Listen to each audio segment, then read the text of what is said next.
All right, let's get started here. Okay, let's talk about University of California. I think I mentioned last time I would. Now I'll talk, University of California has to be covered in two parts. I'm going to overview the entire process right now of applying the UC and general information you need to know. And then I'll follow up in the next presentation with details, more details about the essays.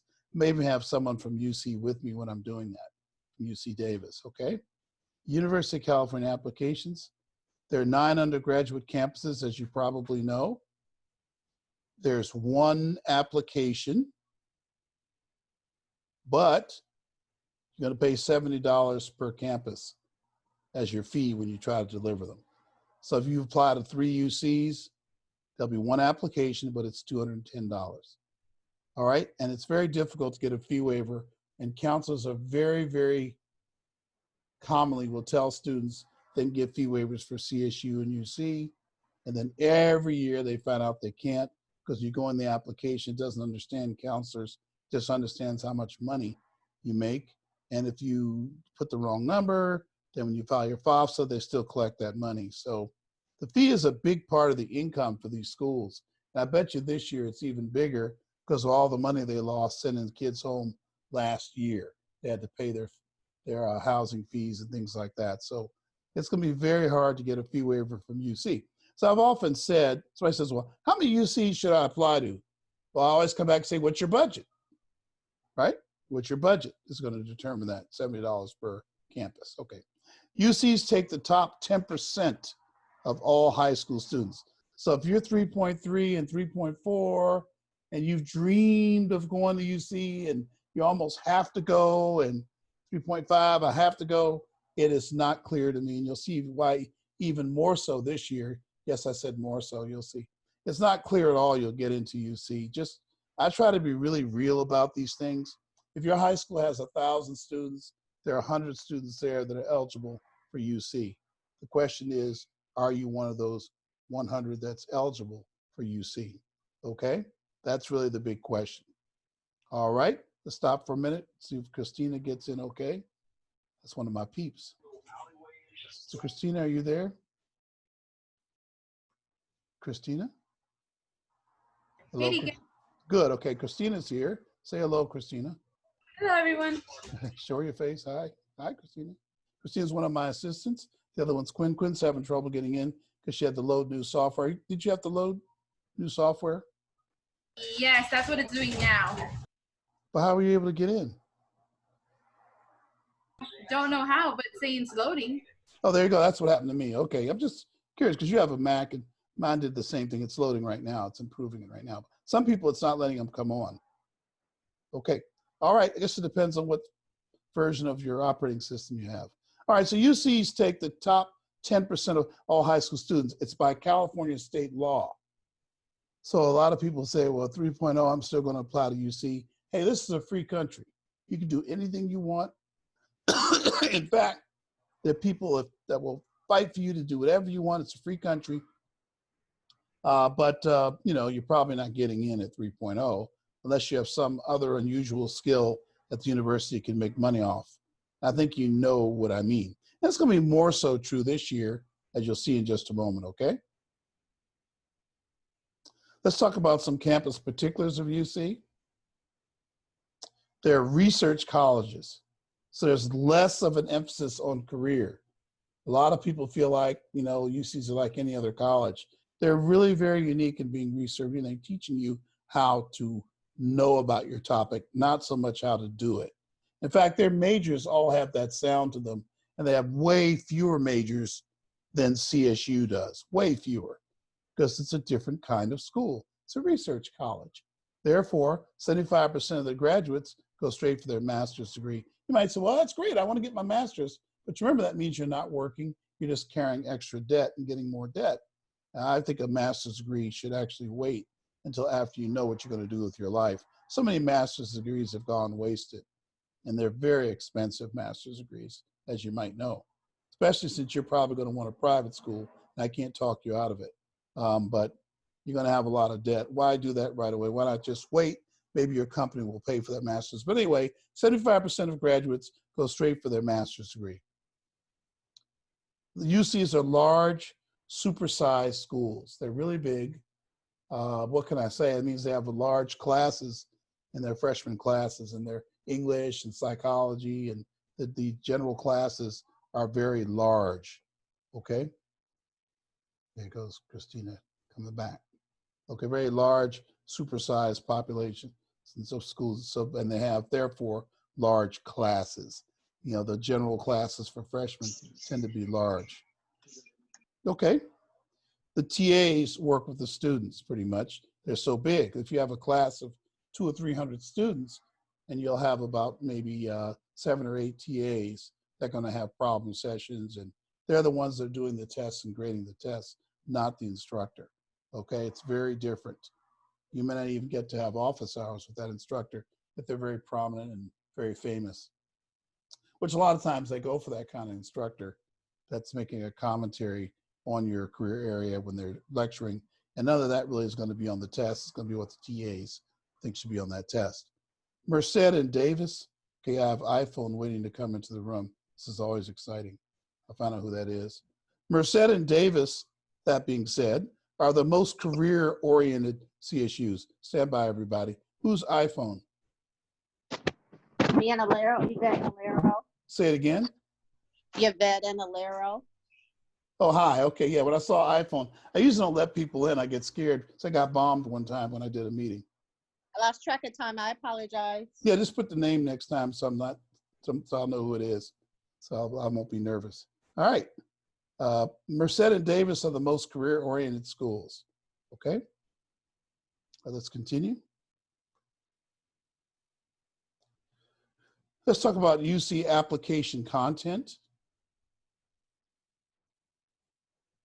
The SAT and ACT, everybody's all saying the wrong thing. And, you know, I think it's the way the media covers colleges.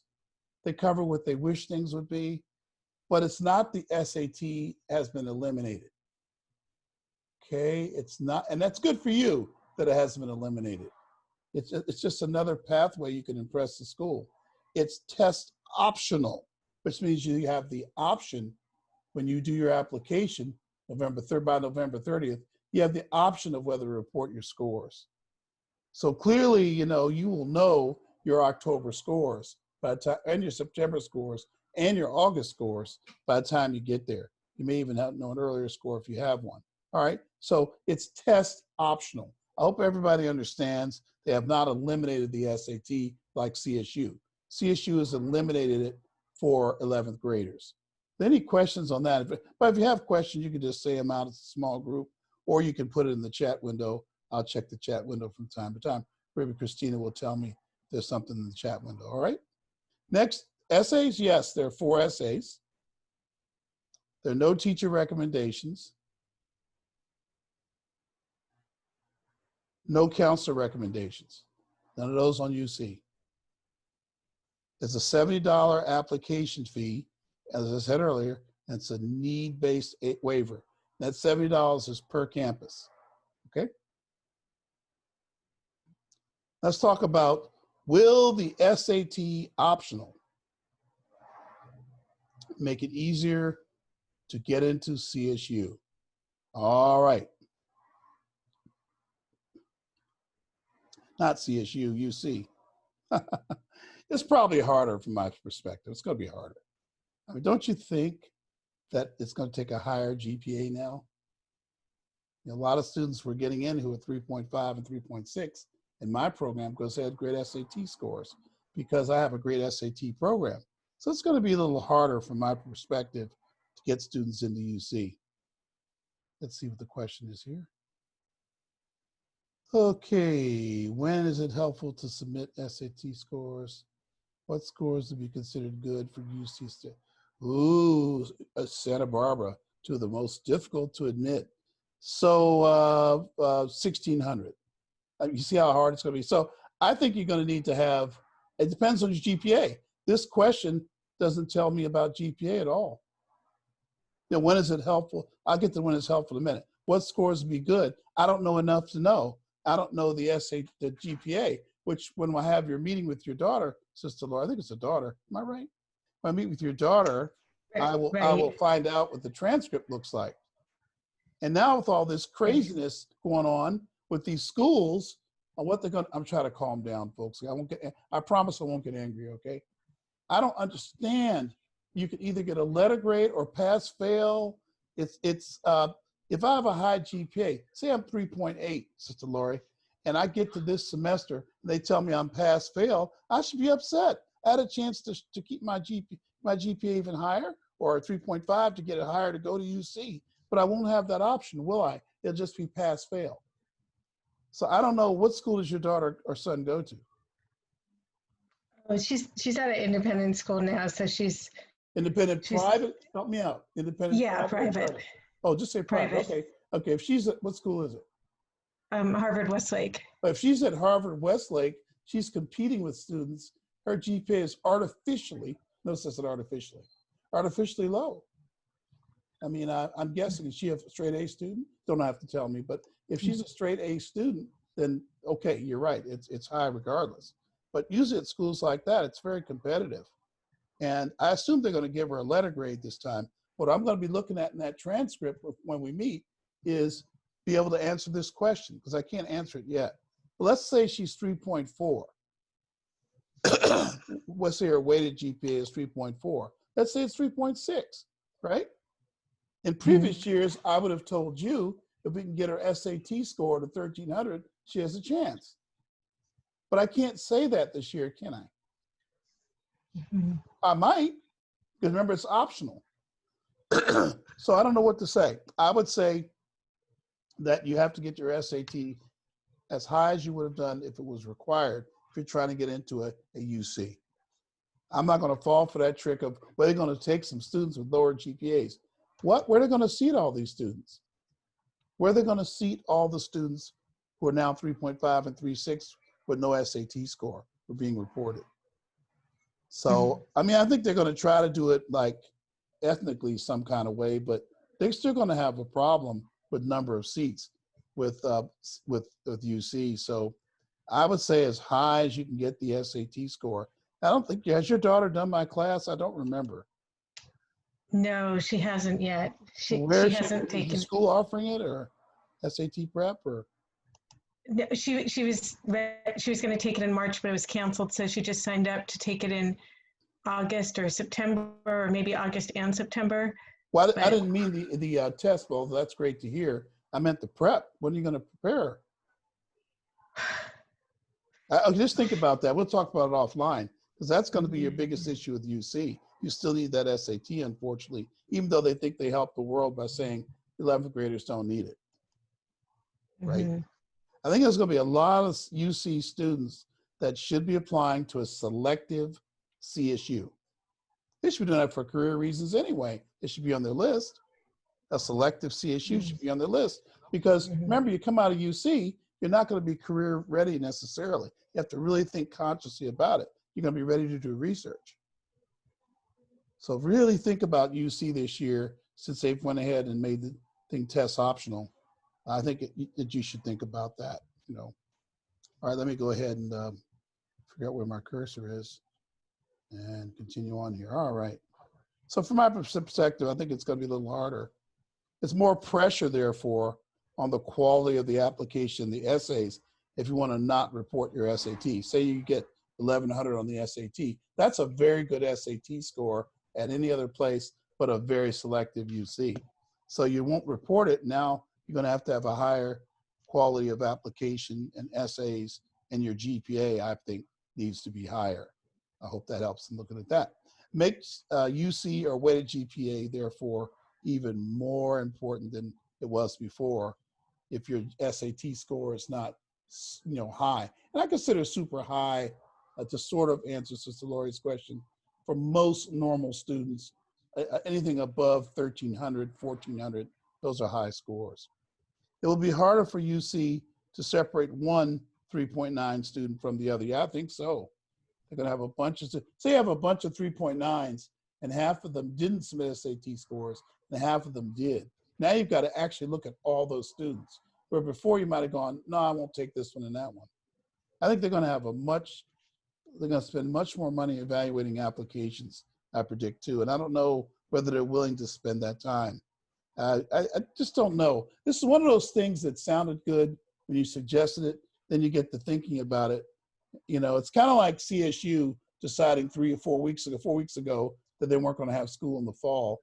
And I think that some people inside CSU are regretting that decision because it's beginning to look like they shouldn't have done that. It's one of those kind of things that you decide on something and then you get to that point and go, "Ooh, I shouldn't have done it this way." I'm thinking that might happen with UC. Who knows what they will do about it? I don't know. Sometimes I'm glad I don't have to be in certain places. Test optional compels the applicants to prepare, in fact, for the SAT. You really still need to prepare for it. If you're trying to go to a selective UC, go to UC. Yeah, I'll tell students, look, this test optional thing, if you score 1,200 on SAT, that's great. There's at least 3 UCs you're probably going to get into easily. But those aren't going to be the ones you're going to want to go to. I just know you. I mean, she just mentioned San Diego and Santa Barbara. Those are 2 of the most popular UCs. You got 4 of them. Get this, 4 of the UCs got 90% of the applications. Did you know that? But anybody like to guess what 4? Anybody like to guess which 4 UCs got 90% actually 89% of the applications? Berkeley, UCLA, Yes. Santa Barbara, San Diego. That's it. All the ones you guys want. Just keeping that in mind. But if you're picking a school by genre or type, say you just want a research school, there's 5 other great research schools. But see, students aren't picking that way. You're picking more for other reasons, your school.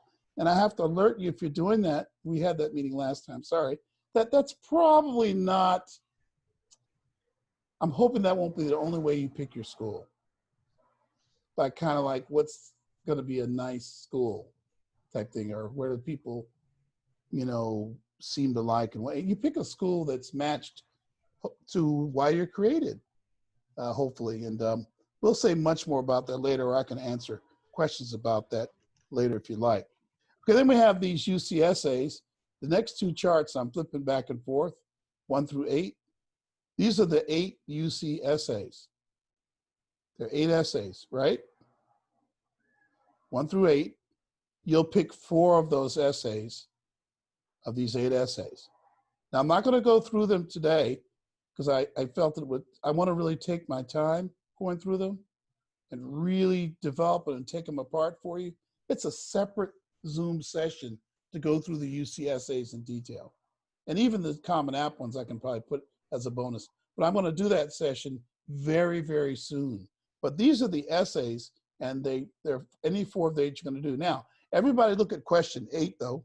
Beyond what has already been shared in your application, what do you believe makes you stand out as a strong candidate for admission to University of California? Anybody whose GPA is 3.6, I would say 3.65 or below, must answer this question, because they will wonder why you didn't notice it.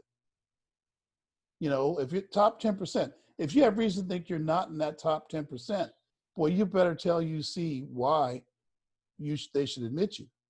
Don't you think? What makes you stand out? You have to sell yourself in number 8. I sure hope you heard me mention that. That's very important. Hopefully we can talk about that some more at your college readiness conference. All right, let's talk about the directions for the essay. That's rather interesting, I believe.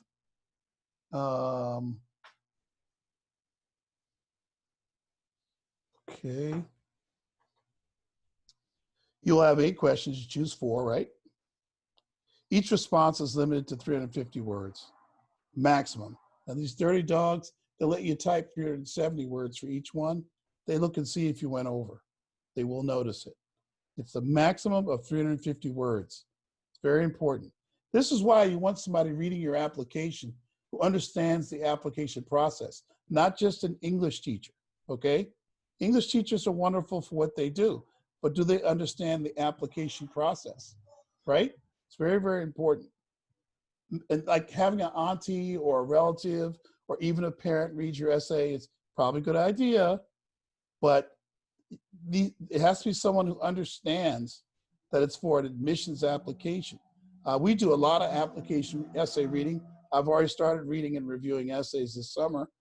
Maybe we could talk about you doing it for your son or daughter, or if your youth doing it for you. I'll have to talk to your parents. You can get under contract for us to do that. We have a great understanding what the UC essay should look like since we've read for UC before. You should select questions that are most relevant to your experience and best reflect your individual circumstances. Like, don't pick question 4 because a friend of yours said you should do it. Or parents, that's why I don't think you should pick out the questions. The students really need to pick the questions out, and then they need to write. Like if I'm reviewing an essay, I'll never write the essay for the student. I'll never change their answer. I only want to shine it up and make it clearer, help the student to make it clearer. It's their essay, and it needs to reflect their life experiences and preferably things that can't be determined from the application. Okay? You might wonder what schools our students have gone to, what UCs. There they are. Okay? Santa Cruz is my number 2. Isn't that interesting? Santa Barbara, San Diego, Riverside, Irvine. There they all are. I have 1 student at Berkeley. And that's probably because I do have a concept on my program, unfortunately, or fortunately. I'm a dad, as you know. You guys know I'm a dad. You know, I have children. You know, I have 2 daughters and a son. They're older. And I always have to say, if I wouldn't send my child to a school because of things happening on the campus as a father, then I wouldn't send your children there. So unfortunately, UC Berkeley, and most parents find out, is on my no-fly list because of things that have occurred. And ironically, in the week where, isn't it funny? Ironically, violent things that have occurred on the campus. Building takeovers, buildings getting burned. The Antifa organization is fairly active around the Berkeley area. And I just don't feel comfortable with, I wouldn't feel comfortable with my daughter there. And then some of the things they teach the students, the way to treat the Christian groups at that school. I have only 1 student, and I'm thanking God they're getting ready to graduate. If you want to get there, I can surely help you. And I will not stop anyone from going because I believe in helping people to go and fulfill their dreams. But I have to tell like it is. That's why it's so low. Somebody asked me, why is only 1 student to Berkeley on this program? Not because they didn't get in, but because the director has hangups with that school. All right, okay. The CSU campus list, Northern California, the parenthesis tells the number of students from our program that are at the campus. The San Francisco Bay Area CSUs, the Central California CSUs, the LA area CSUs, and I count Bakersfield in there.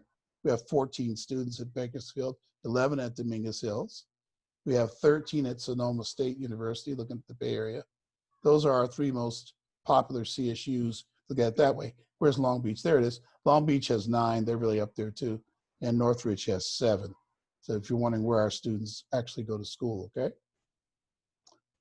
Also in Southern California CSUs, we have San Diego State University, where 5 of our students are, and San Marcos, where 1 is. All right? Any questions? Let me make sure I'm not missing anybody. And I'm not. Great. Okay, let's talk about common problems students have with trying to get into CSU. I've covered these before. CSUs on the list are all admissions area impacted. We talked about impaction last meeting, I think. Improper majors, they don't read emails, they don't look at portals, students don't look at portals. CSU is always searching for ways to reduce their enrollment during the process. A lot of my students who don't pay attention to that stuff get caught up in that.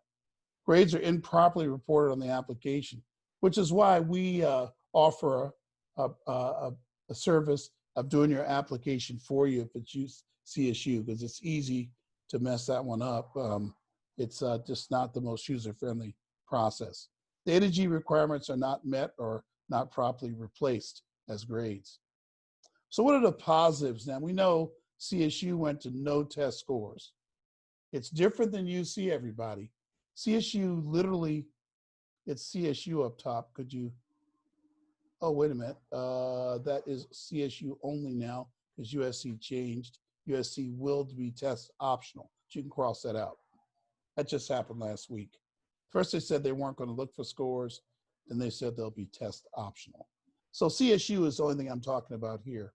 CSU is, the positives are students with GPAs of 2.5 to 2.8 can definitely make it into CSU. They pick non-impacted CSUs. Okay, don't pick one that's an area impacted very heavily, like San Diego State, Long Beach. These are much more difficult to get into. But a 2.5 to 2.8 student could make it into CSU very easily. Probably have a lot of choices this year since they're not reading the SAT at all, okay? I do think they'll need higher GPAs to get in, unfortunately. Now watch closely on this. Low PSAT and low GPA students should focus only on GPA. You don't have to worry about the SAT. No need to even do SAT prep, right? You just focus on, unless you're going to look at other schools. I'll talk about that in a minute. Here it is right here. If parents are willing to take on larger debt than CSU, then the SAT is still important for CSU students. If the parents are willing to take on, 40 or 50,000, 60, 70, 80,000 in debt from a college, then of course the SAT is still important for them to get admitted to the other school and or to get any kind of scholarship money that school may have. How about the negatives? And I know you won't believe this, there are actually negatives to a school having no test scores required. And this applies to any school you encounter, because a lot of private schools are dropping their tests. For any school that's no test scores, these are the issues we think. First of all, 65% of our students would not have gotten into the desired CSU without the SAT score they did get. Like say they were 3.0 and they 3.2 or something, they wanted to go to Long Beach. They worked with us and they got a 1350 on the SAT. Now they got into Long Beach all of a sudden. You see, if their SAT scores were lower, they would not have gotten. So we have a lot of students that would not have gotten into their desired CSU without the SAT score.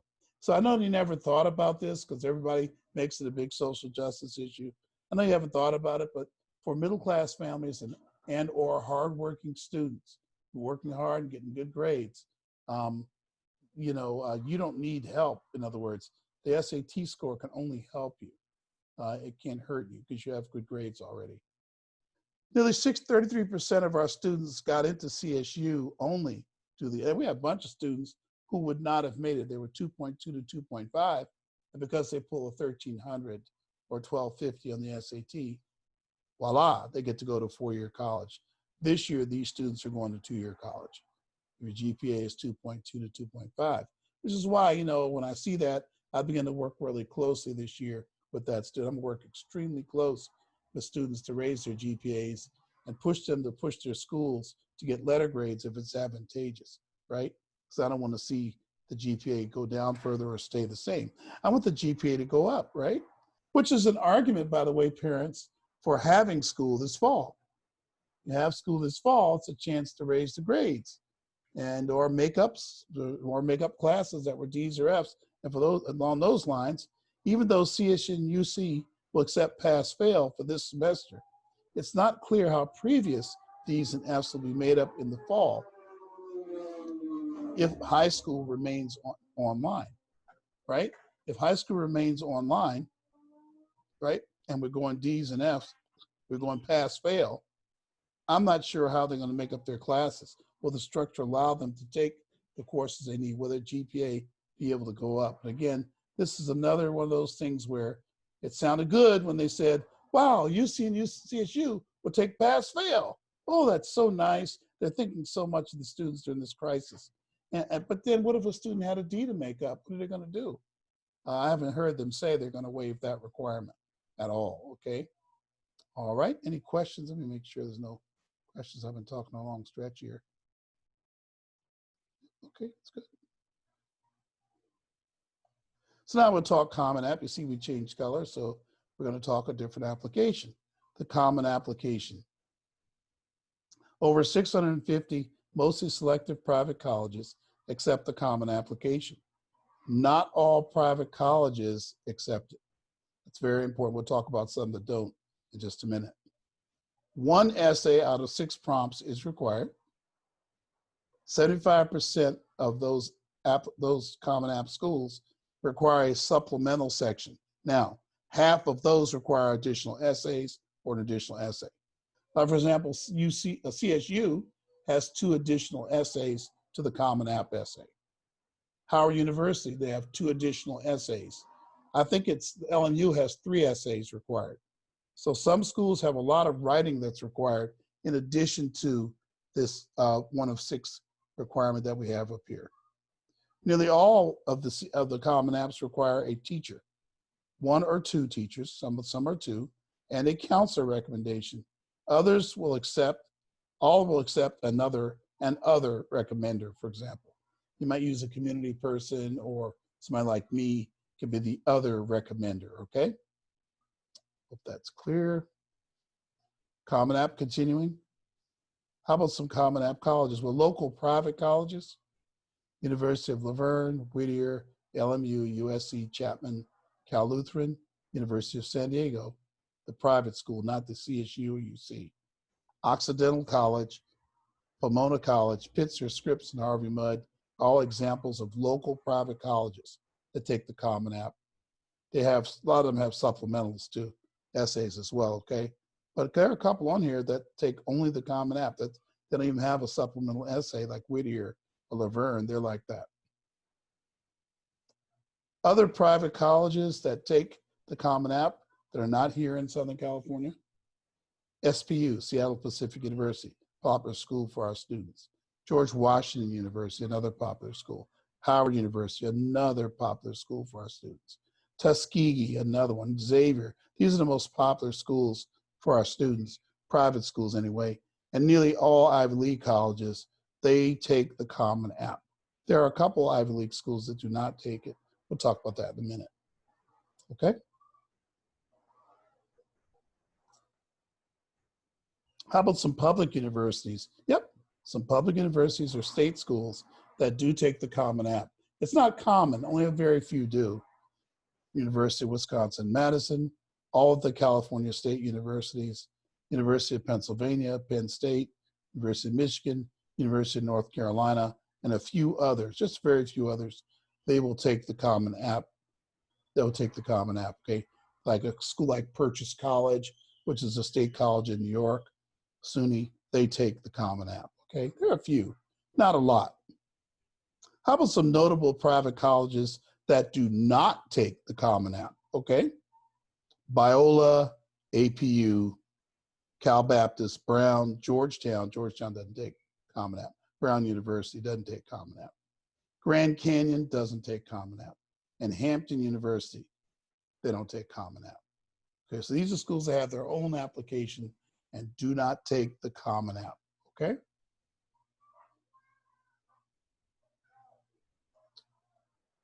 This year's 2021-22 application will not drop until August 1st. You really can't start on it. I don't think you should. I'll tell you why in a minute. Because 90% of the application time and work is on the essay. You should be working on the essay right now. The essay prompts are known and available. Email me, I can send you a link to them. They're known and available. We have our conference. That's one of the first things we'll do after you get on contract with us is pick your Common App essay. And you'll get that finished within 2 weeks. We don't like to drag that out terribly long. You can set up your Common App account, but you shouldn't start the Common App. All they have there is 2020, 2021. You'll fill that out and swear that you did your application. Then when the new one drops, you lose that one. So you can set it up, but you don't want to put in any application fields yet, okay? See a list of Common App colleges by Googling Common App College List. If one of you guys who hear me can link them to it, that'd be great. Link them to the college app list by using Google, or just email us if one of you are there, Quinn or Christina, you can link, okay? Just email us and we'll send you the link to those colleges. You can see whether your schools are on the Common App or not. It's the same, but you can usually ask me and I'll know which ones are on Common App too. It's kind of crazy. There's a certain pattern to the kind of schools that we expect in the Common App. How about the essay information? You pick one essay from the 6 prompts. I highly recommend that you don't pick the 7th essay, which says, turn in some essay you did for school. Man, they will wonder why you did not produce your own writing or do something original. It creates a lot of questions. pick one of the 6 is what I highly recommend. It's 350 to 650 words. Directly and clearly answer the questions. I find that my high GPA students have a lot of trouble here. Please do not make this creative writing. Don't submit a draft for review that has a lot of creative writing, like a short story. It really annoys admissions people because they think you're off subject, right? Structured writing with paragraphs. You can put a hook on the front when you're done, but please, no prose or short stories. This is not who writes the best story, okay? So no creative writing. That's a hard one for students because the most of the writing that you're doing in high school is creative writing, and you do a lot of writing about literature pieces. And so much English in high school is literature, not English. So that's probably why I see different things like this going on.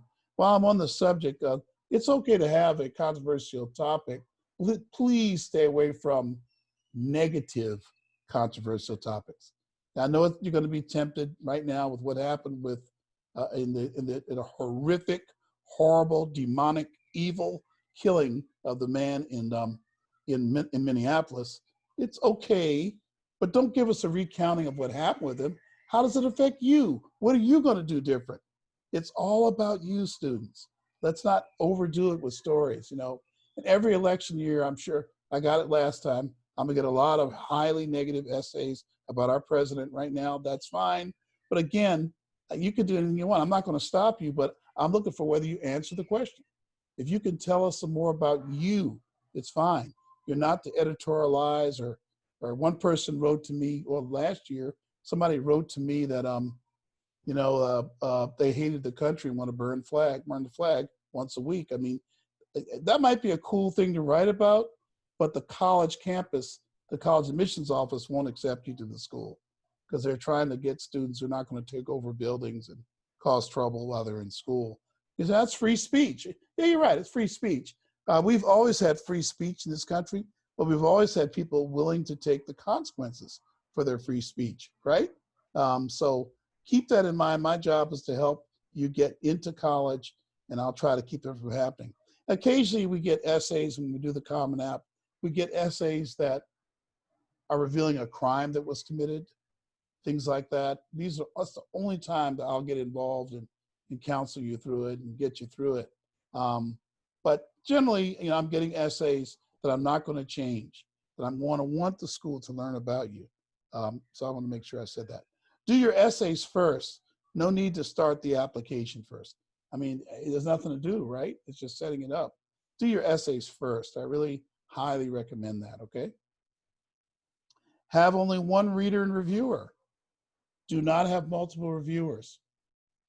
Turns out that the number of ways to write an essay successfully are fairly, not infinite, but there may be a lot of different ways. I just don't want you to get 2 different reviewers. And it's not fair to have one reviewer, then don't tell them, let someone else read it. And now you're worried about the first reviewer being screwed up. You got to have faith in your reviewer. Pick someone with experience, who has a lot of experience looking at applications, and knows the different kinds of schools. And there are a lot of people like that. You can hire a consultant. If you want parents, I think that's rather expensive. You could do that. Some counselors in high school are good because they have admissions experience in college, right? Like, for example, I bet you, Sister Lori, are you hearing me? Sister Lori? Yeah, hi, sorry, it takes me a while to unmute. No Go ahead. So for example, I'm willing to bet $10. I'll lose probably, sorry. I'll bet you that your guidance counselor has college admissions experience. Oh, yes. See how quick she answered me, everybody?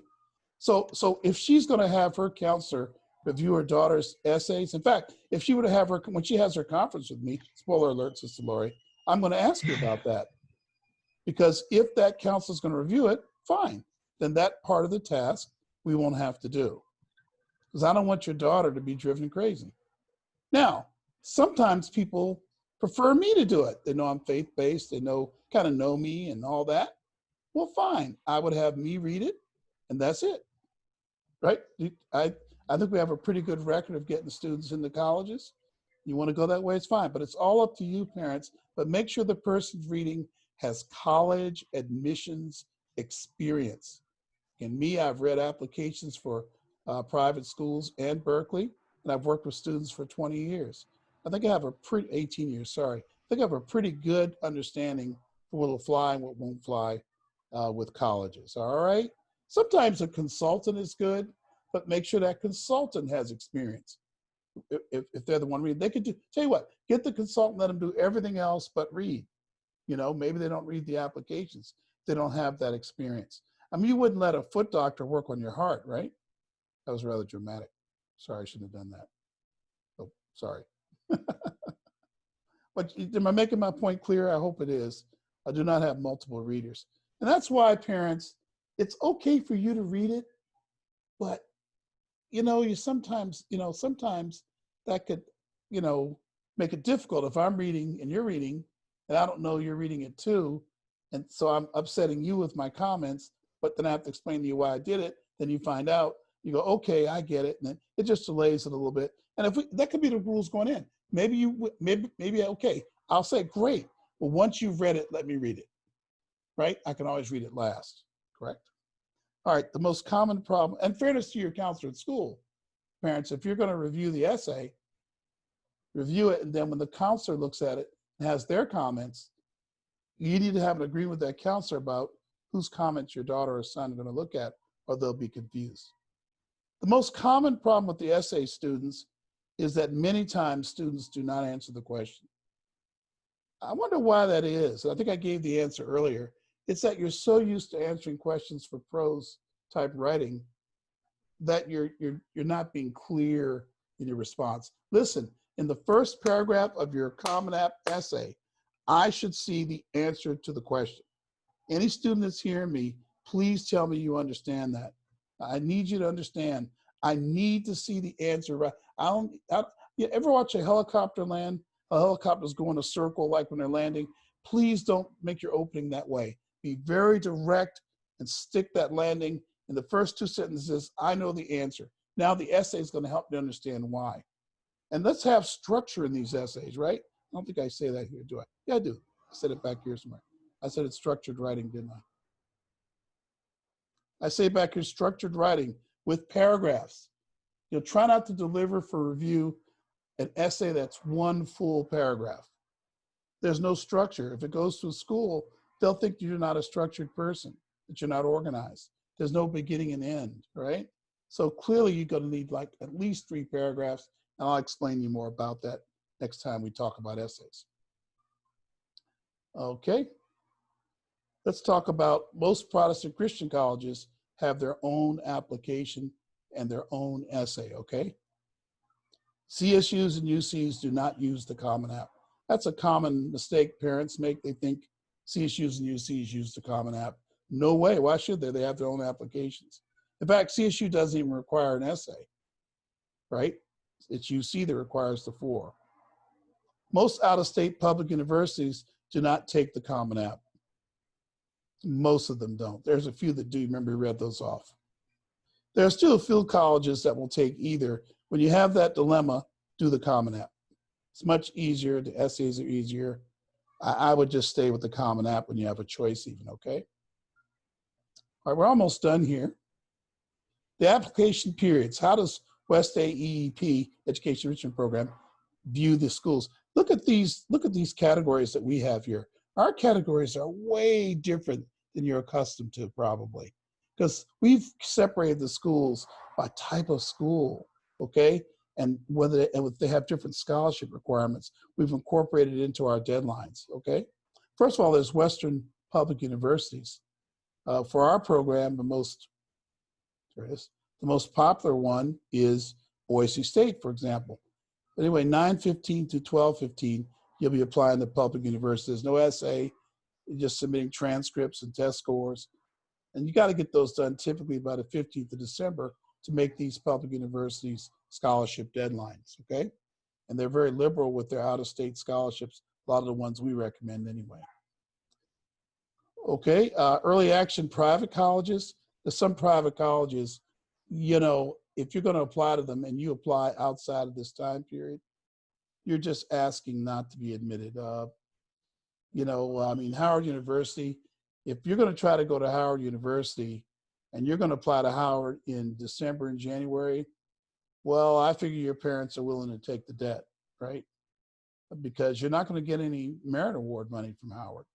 You're going to apply from 1031 to 1115 to get into Howard. They take the Common App and they have 2 supplemental essays. CSU applications will be submitted October 1st to November 30th. We get most of them done in October, however, on our program. We'll deliver it for you if you can get us a data sheet, and then get us the data sheet. You're going to have a college readiness conference with us first, so we can be sure you're applying to the proper schools to assure an affordable option. UC applications are going to be done 11/1 to 11/30. Remember, CSUs don't have essays. Early private colleges, then you get into the private colleges. We think basically the early private colleges like Stanford, USC, where the actual deadlines are early. There's one exception to that. University of San Diego is December 15th. But basically, these are private colleges that is their delivery date. USC actually has a later date, but you won't get a merit award. Merit awards are only awarded to students that apply early. Okay, I hope you understand that. Private colleges, let's go back to that. I mentioned USC. There's a lot going on at USC right now in admissions requirements. I should mention to you that if your family has a 2019 income of $70,000 or less, you have free tuition to USC. But here's what they don't tell you. You have to apply by December 1st. I sure hope everybody heard that, okay? That's very, very important, okay? Notice that didn't say that they're going to admit. Quick question. Yeah, sure. Can just one parent No. Which school are we talking about? for the SC thing? What an interesting question. I didn't think anybody would ask me that, but somebody did. Well, only Okay, because here's the answer. I filed separate but married, and I've been doing that because I've been preparing. I know. You ready? Yeah. That approach will work at schools that don't request the non-custodial parent information. Many private schools will request the non-custodial information. USC is one of them. They will request the information from both parents. They will conclude the incomes above 70,000. Oh. I don't like telling you that. I do not like telling you that. Because there's other private colleges that are just as selective that don't look at both parents. How about that? So part of your strategy, Sister Katrina, I mentioned this a while ago, but I'll mention it again. Part of her strategy, and you all listening to me, who are trying to do selective private colleges, is you should have colleges on your list that do not require the non-custodial parent. You know what I mean? There's some that don't ask for that second income. All right, there are quite a few. In fact, I think it's 50-50 now. Like GW doesn't really ask for it, for example. But I know that Fordham does. I know that USC does. You know, I know that Occidental does now.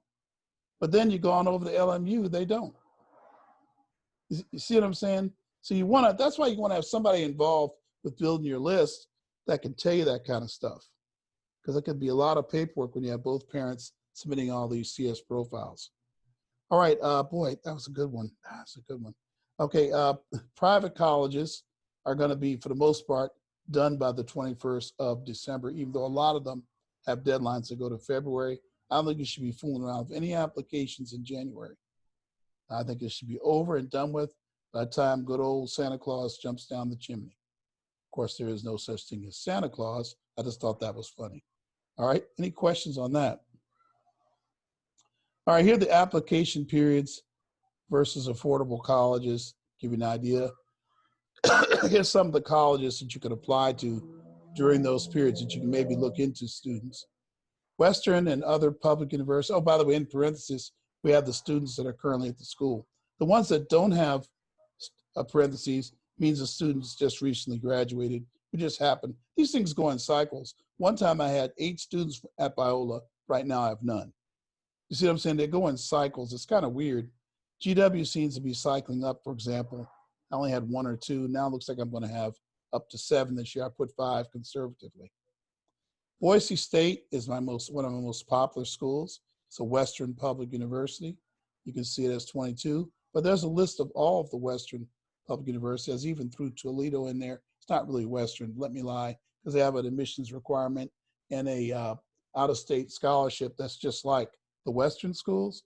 And you're going to have somebody from University of Toledo on here. They have a great scholarship, by the way, that makes college extremely affordable. So I included them under Western Public. Early action privates, there they are all listed there. I think you should apply to all those early if you're going to apply to any of those schools. Then our private and public universities, early private and public over there in that column. So you'll see Azusa Pacific there as well, where their deadlines are actually December, okay? Private colleges are shown in the other column. You can do those between early December and Christmas. All right, I hope that helps. Any questions on that, just yell them out, that's fine. Contact us. Well, we have Christina Martinez, who I believe is hovering around this meeting somewhere. I don't know. I'm here. Yeah, she's there, see? Christina, let's talk a little bit about, since we don't hear about the summer program, how things coming with the general summer program. Talk about that and just for a second about what they can do, how they can get it done, how they can get their kids, what is it, and that kind of stuff. Go ahead. Right. Okay. So for Summer Bridge, I'll actually post the link on the chat. You just fill out a simple registration form. Then within the next 24 to 48 hours, you'll receive a call from either myself or my coworker Imani. And then we'll just confirm the classes. We'll have like a small little conversation just to make sure that we're committed for the summer. And then afterwards, Deacon Wilson will be sending you an invoice to pay a $50 deposit minimum. That's right. And the registrations are moving pretty quick. Go to our website, look through those. What are they? They're preparation classes for classes the student will take in the fall. And on the language arts, is to make their language arts stronger. In the case of 10th to 12th, is to give you your first, college rhetorical writing to prepare you for what you'll see in college and to make you stronger for next year. Because in the school year, they're not going to really, they're going to do a lot more literature and not really get you ready for that college writing. Remember now, there's going to be possibly, and I'm like this, show me, I don't know. There's still a chance there'll be online classes in the fall, right? There's still that chance. So I have to get your student prepared, especially in the case of math. Well, they've already lost a semester, and now they're taking another sequence math. Please, students, please, parents, think about putting your students with us in our summer online virtual summer enrichment program. We're making it really special and really personal contact online, much better than what they got in school. It's we've really thought about all the mistakes and issues and are really connecting with students online, like maybe some of the private schools did. We were really proud of what we're going to do there. We thought we had a great meeting yesterday, and we're really thinking a lot about it. Got a couple of questions out there. When is it helpful to submit tests? Well, that's kind of when is it helpful to submit SAT scores? Well, yes, all the time. See, some parents think that you're going to cherry pick the best scores, but I think you should continuously be sending scores to the colleges. The problem is we haven't had an SAT since December, so I don't know what scores to be sent right now. So after the August, I would send scores to August in, send September in, send October in, send November and December, and you just send them in as they are being taken. All right, I think you asked earlier about what would be a good score for again, I'd like to know the GPA to really give you a personalized answer, but I think the good SAT score, what it's always been, 13, 1400, 1500, the higher the better, if you're trying to go to a selective university. Incidentally, it doesn't matter your SAT for some good schools. You're going to get money above 1200 and make it affordable for a lot of schools. But we're talking, I think the context is UC. I think we talked about that you have to still have high scores because they're test optional, okay? UC San Diego and Santa Barbara are the third and fourth most selective UCs. So clearly you're going to be in that top 6 to 7%. Yeah, I mentioned that 10%, but actually at some school, it's an average, right? So for many UCs, it's 5, 3. I think for Berkeley, it's the top 3% of classes. UCLA was the top 3. I think San Diego was the top 5%. But again, the 10% is an average, so there are other schools that will take them with 12 and 13%, 14%. I hope that clarifies it a little bit better for you. Okay, let me see.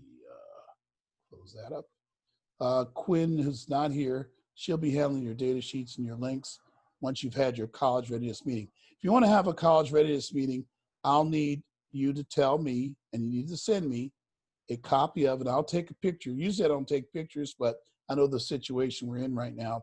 I need some kind of copy of your transcript, okay, for 3 years or 2.5 years plus a grade report. And then I need you to propose 2 dates and times. The most common thing people do is they just send me the transcript and say, tell me when the meeting is. But it's much better with me if you suggest 2 dates and times. It works way, especially now that I'm working at home and I can do whatever you want me to do. I want you to suggest a time that you can coordinate everyone who needs to be there to be there. I mean, one time the person had a whole family there. So obviously I want you to coordinate the people you want to have present in the meeting. I want you to suggest 2 dates and times, and I can guarantee I'll be there. I'll set up the Zoom meeting, and we will be there to work with your student to get you started on, to make a proposal for what kind of college support agreement you'll need, okay?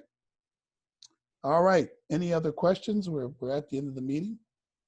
What did you think about the meeting? Was it informative? Was it cool? Talk to me. It's cool? Thank you so much. Appreciate it. Great, I'm glad it helps. My daughter's studying for a final tomorrow. That's why she couldn't join us, but I'll be sure to share information with her. All right. Okay, we're gonna have a youth-only meeting in about 4 weeks. I'll need to have all youth here. My dream is to have 50 youth here. We'll see if I pull it off, okay? Okay, anybody else? All right, we appreciate you guys. Some people left already who were here. Matthew, talk to me, man. Matthew. Thank you. It was really informative. I learned a lot about the UC system. All right. Talk to your dad if you want to meet with me further. See if we can help you with those essays. So I'm not sure what the guidance counselors are able to do right through here now with the situation we have, okay? All right. Thank you, sir. Have a good weekend. All or right. Week. All right. God bless you all. Thank you very much. Hang on, Take hang on, care. Christina. God bless you all. Thank Bye-bye you. now. Bye-bye now.